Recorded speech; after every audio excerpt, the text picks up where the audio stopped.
நலம் காக்கும் ஸ்டாலின், உங்கள் குடும்பத்தின் நலன் அரசின் பொறுப்பு.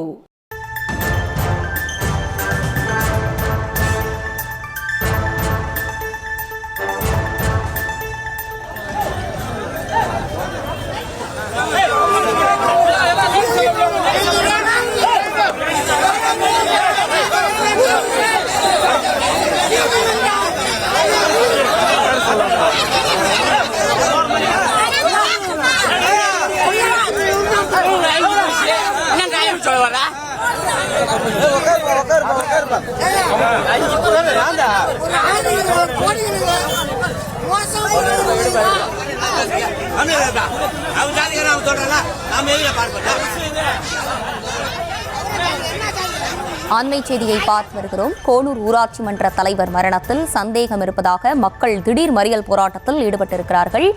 போலீசார் பேச்சுவார்த்தை நடத்திய போது பொதுமக்கள் வாக்குவாதத்திலும் ஈடுபட்டிருக்கிறார்கள். அது தொடர்பான காட்சிகளையும் பார்த்தோம். கூடுதல் விவரங்களோடு இணைகிறார் எமது செய்தியாளர் தாமோதரன்.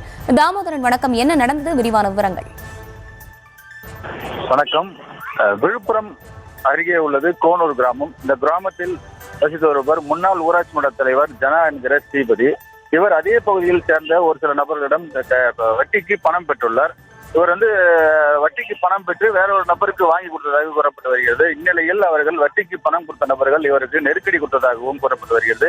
இந்த நெருக்கடி காரணமாக இவர் கடந்த சில நாட்களாக மன உளைச்சலில் இருந்து வந்துள்ளார். இந்த மன உளைச்சல் காரணமாக அவர் சூசைட் செய்து கொண்டுள்ளார். தற்கொலை முயற்சி ஈடுபட்டு அதில் தற்கொலையில் மரணம் அடைந்துள்ளார்.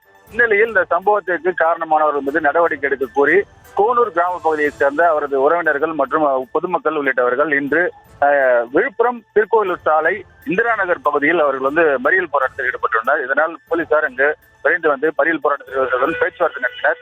இருப்பினும் அவர்கள் சமாதானம் அடையாமல் தொடர்ந்து மறியல் போராட்டத்தில் ஈடுபட்டதால் அவரிடம் தொடர்ந்து பேச்சுவார்த்தை நடத்தி தற்பொழுது இந்த பொதுமக்கள் இந்த பகுதியில் உள்ள அந்த மறியல் செயலில் ஈடுபட்ட நபர்களை போலீசார் காவல்துறையினர் பேச்சுவார்த்தை நடத்தி அவர்களை அப்புறப்படுத்தினர்.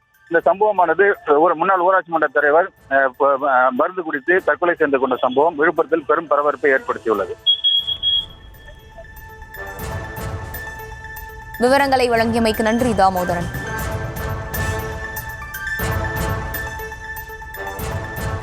நலம் காக்கும் ஸ்டாலின், உங்கள் குடும்பத்தின் நலன் அரசின் பொறுப்பு.